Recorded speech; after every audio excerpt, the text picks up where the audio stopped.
Sobre o caso morto a facadas, a gente teve câmeras de segurança que registraram uma cena inacreditável.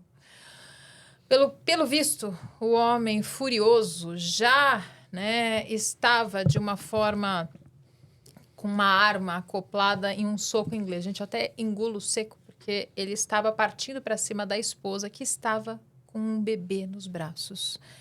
Ele cego de raiva, e acredito que a gente já vê algumas outras vezes comportamentos agressivos dele em relação à esposa. E brigas de família internas. A sogra do agressor em questão, de segundos, durante essa briga, ela foi para cima dele com uma faca na mão. Uma única golpeada, o genro caiu, a confusão foi generalizada e o homem, até então violento, agora no chão, morto. Gente, é difícil de acreditar. Uma avó de 57 anos, que até ontem estava cuidando da família, se vê obrigada a virar uma assassina para salvar a própria filha, o netinho. Muitos aqui dizendo que ela vingou, de uma certa forma. Ela protegeu a própria filha. Protegeu os bens mais preciosos dela, que era a filha e o netinho. Com certeza. Um bebê. A filha dela estava com um bebê no colo. De 8 meses, né, gente? 8 Muito meses. pequeno. Ele achou prudente agredir a esposa enquanto ela segurava um bebê, que é filho Agora, dele. Veja bem, um homem com a força que ele provavelmente tinha maior que ela. Ela estava imobilizada, porque ela estava com um bebê no colo, tomando cuidado para não cair esse bebê. E ele vai para cima dela com um soco inglês. Assim, a gente está repetindo uma cena de filme, Que é uma arma também. Claro, é uma arma. O soco inglês é uma arma também, além da faca que a sogra ali o atingiu, né? O soco inglês, ele também é uma ameaça. Então, ela foi coagida, né? A ex-esposa, né? Ela foi coagida, né? Não, ele já saiu de casa com aquele soco inglês, porque não é uma coisa que você tem no bolso normalmente. Então, ele já tinha essa intenção de agredir alguém. Então, se desenrolou da maneira como se desenrolou, mas nós percebemos, até pelo histórico do Felipe, que ele já era uma pessoa agressiva há muito tempo e com várias pessoas. Perfeito. Olha, eu vou pedir aqui, o boa noite de vocês. Eu vejo que vocês estão aqui e vou pedir uma grande ajuda, com as perguntas de vocês, porque como extrema curiosa também quero sanar as dúvidas de vocês. Com certeza, a True Crime faz parte das nossas vidas, infelizmente, entender esses crimes até para talvez esclarecer um pouco mais a sociedade e tentar trazer um pouco mais de tranquilidade para as nossas famílias. Acho que isso pode ajudar bastante entender os mecanismos, com os doutores aqui, que isso pode nos ajudar e nos auxiliar bastante. Uma boa noite especial aqui para o Rafael, para a Tereza, para a Ellen, para o Leandro. Peço para vocês aí compartilharem, para o Terráqueo JJ e Tainá também por aqui. Peço para vocês compartilharem essa live e dedo no like, gente, porque isso ajuda muito a gente aqui no canal. Ana, a minha pergunta para você, a questão de ser uma arma branca. Você acredita que como advogada criminalista, nesse caso, a sogra matou o genro para defender a filha, a gente poderia falar de uma legítima defesa de terceiro? Existe isso? Com certeza, com certeza. E foi um golpe. A gente estava conversando isso antes, que não sei se a gente fala em sorte ou azar, mas ela conseguiu acertar ele em um único golpe. Provavelmente, se ela tivesse tentado fazer isso, ela não teria conseguido. Porque foi um ponto que é muito difícil de você conseguir acertar. Então, não são aqueles casos que a gente vê que a pessoa dá 20... premedita, dá 20, 30 golpes. Ela deu um único golpe porque a intenção era que ele deixasse a filha dela em paz. A filha que já vinha sendo agredida há um bom tempo. Então, ela dá aquele golpe para ele sair. Infelizmente, foi um golpe que acertou num ponto vital e ele acabou falecendo.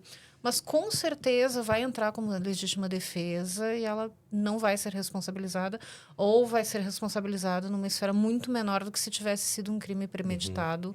Se alguém nos ataca na rua e a gente reage e acaba, infelizmente, cometendo um homicídio, a gente pode chegar a ser inocentado caso comprove que a pessoa estava com uma arma ou com algo Sim. assim? E se for uma defesa proporcional também, não é quando a pessoa vem para cima de você. Para te roubar o celular, Para por roubar o exemplo. celular, você dá 12 tiros na pessoa. Não é bem assim. Então, Tá. tem que ser uma defesa proporcional só para garantir a sua segurança. Nesse caso, sim, consegue a tese da legítima defesa. No caso da sogra, ela correria o risco de responder por homicídio na justiça nesse Pouco provável. pouco provável. Pouco provável. E é muito curioso quando você analisa o histórico processual do Felipe, que ele vem com uma série de ocorrências e com um perfil muito complicado e muito agressivo. Lá no começo de 2022, nós conseguimos apurar que ele teve uma medida protetiva deferida em desfavor dele porque ele agrediu o avô. Então, no texto... ele tem um histórico. Ele tem um histórico. No começo de 2022, ele estaria brigando com uma namorada, a briga foi evoluindo, o avô tenta apartar essa briga e ele se volta pro avô. Ele chega a agredir o avô com um soco, o avô fica com as marcas visíveis e é concedida essa medida protetiva, ele é afastado de onde ele morava, porque era o mesmo local. Então, o avô, na época, tinha 68 anos, eles entendem que, para proteção desse avô, ele deveria ser afastado. Para o final desse ano, acho que em novembro de 2022, ele agride a mãe. E o texto do processo ele é muito curioso, porque ele começa a ameaçar a mãe, a qual ele queria que a mãe desse dinheiro. E a mãe vai negando, e ele vai acuando essa mãe e fazendo ameaças. Aquilo vai escalando de uma maneira...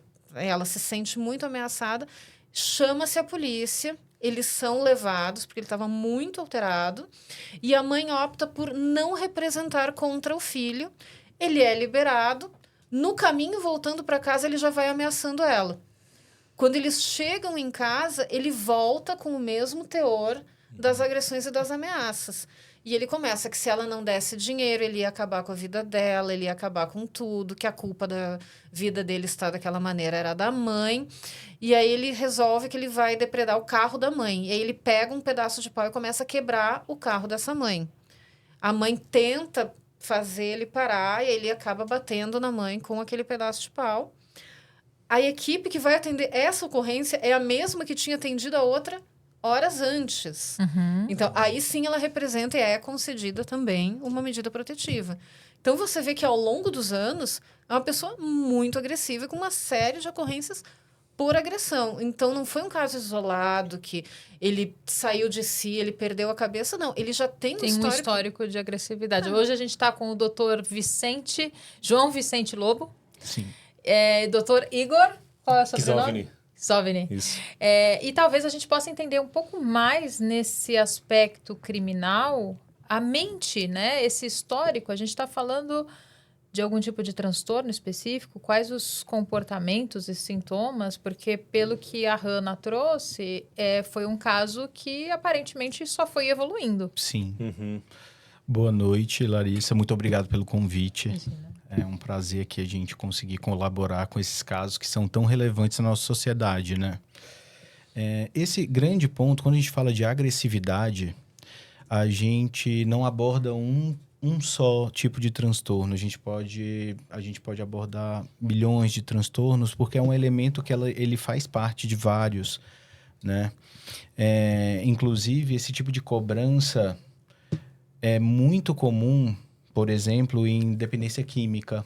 Quando há uma questão de dependência química, essa agressividade ela é comum de acontecer, mas a agressividade por si só, enquanto um transtorno isolado, qualquer pessoa pode ser agressiva de uma forma isolada. Quando isso se repete-se padrão com relação a esse tipo de agressividade, a gente já começa a desenhar algumas possibilidades de transtorno, inclusive transtornos de personalidade, né? Que a gente pode evoluir para outras questões. Aí tem transtorno narcisista, transtorno antissocial, que é a psicopatia, enfim.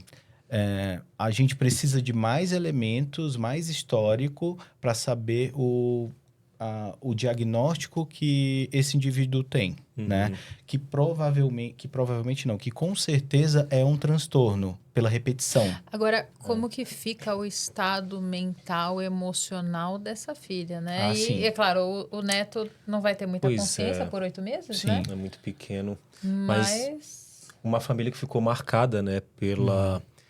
Não só pelas repetições de agressividade, mas também por um término, né? Por uma finitude desse pai.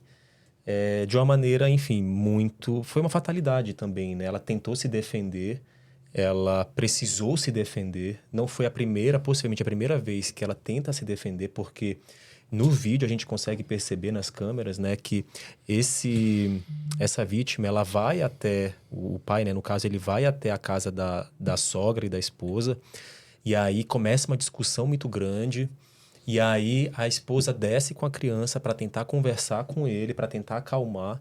Não o suficiente, ele mostra ele se afastando um pouco mais, depois ele retorna ainda mais agressivo ainda, que foi quando a sogra chega, né, com a faca, enfim, e acaba o apunhalando, enfim, defendendo a sua família ali. Mas para a gente perceber que ele vinha emitindo já vários sinais, né, como a Hannah colocou aqui. E esses sinais, eles sempre precisavam de um apoio policial, de um apoio jurídico para proteger as pessoas que estavam envolvidas. Por quê? Porque ele não conseguia, a gente percebia que ele precisava de uma intervenção externa para que ele tivesse essa regulação. Né? Então, um indivíduo no qual ele não tem a capacidade de se controlar, de regular os impulsos e de entender a proporção que aquele dano ele pode trazer. Então, alguns casos a gente percebeu aqui, né, que precisou ser emitido ordem de proteção, não foi, Hannah? Isso. E, no final das contas, ele também precisou ser contido pela sogra, né, para que ele não fizesse um dano ainda muito mais grave ali. Né? Porque a gente estaria aqui possivelmente diante de um caso ainda muito mais difícil. Sim, até porque muitas pessoas aqui comentam, né, que ele teve o que mereceu e, enfim. Exato. Né, porque a gente acaba se sentindo de uma certa forma vingado, feita a justiça divina. Exato. Enfim, claro que a justiça não é feita pela mão dos homens dessa forma, né? Não cabe a nós, mas até, né, Rafael pergunta para a doutora Hannah, em caso de defesa de terceiros, realmente entra como uma legítima defesa? Entra, sendo uma agressão injusta que a pessoa estava sofrendo. E a resposta sendo moderada e proporcional, entra como legítima defesa de terceiros. Terráqueo fala que eu não julgaria que ele está sob efeito de alguma substância, caso contrário, não sentiria o golpe da facada e não fugiria. Ele não chegou a fugir. Ele morreu com um só golpe, certo? Único golpe certeiro. E o fato dele estar sob efeito de droga não faria... Claro que a gente não tem... Se você tem algum dado... Ainda não. Não, esse caso ainda está muito num processo... embrionário, Exato. né? Mas se ele estivesse sob efeito de droga, ele sentiria a facada. Não deixa de sentir. Tudo depende do grau de consumo que foi feito, da droga, enfim. E não necessariamente dele estar sob efeito da droga naquele momento. O paciente que usa continuamente, que é dependente químico de fato, ele vai ter algum tipo de manifestação de comportamento mesmo sem o contato com a droga naquele momento. Tá. Justamente por uma possível abstinência, um caso de fissura com relação ao uso da substância, enfim. Um outro ponto que eu acho importante salientar, que é muito comum e é bem polêmico, que as pessoas perguntam, quando Então, se foi categorizado como transtorno psiquiátrico, então isso faz com que a pessoa deixe de cometer o crime, ela não cometeu, não pode ser classificado como um crime por ser categorizado como transtorno, não, muito pelo contrário, né? Na verdade, você está falando da imputabilidade. Exato, é isso? da Pelo imputabilidade, exato. Tá. Não, é exatamente pelo contrário. Nós temos sim todos os transtornos, como, por exemplo, transtorno de personalidade antissocial, que é a psicopatia também, né? Onde nem todos vão agir com homicídio, enfim, vão agir de forma de tortura, enfim. Sim. Eles não deixam, eles vão continuar sendo considerados crimes, mesmo sendo categorizados como transtorno. Tá. Por que é importante levantar isso? Porque não deixa de ser importante ser categorizado até para a gente saber como lidar com aquele indivíduo, como lidar com aquele paciente. Eu preciso saber quais são os requisitos, quais são os sinais que aquela pessoa pode me passar, até para que eu possa me defender enquanto sociedade. Olha, teve uma vez que tem uma grande amiga que eu tenho no coração, um grande beijo para a delegada Raquel Galinatti.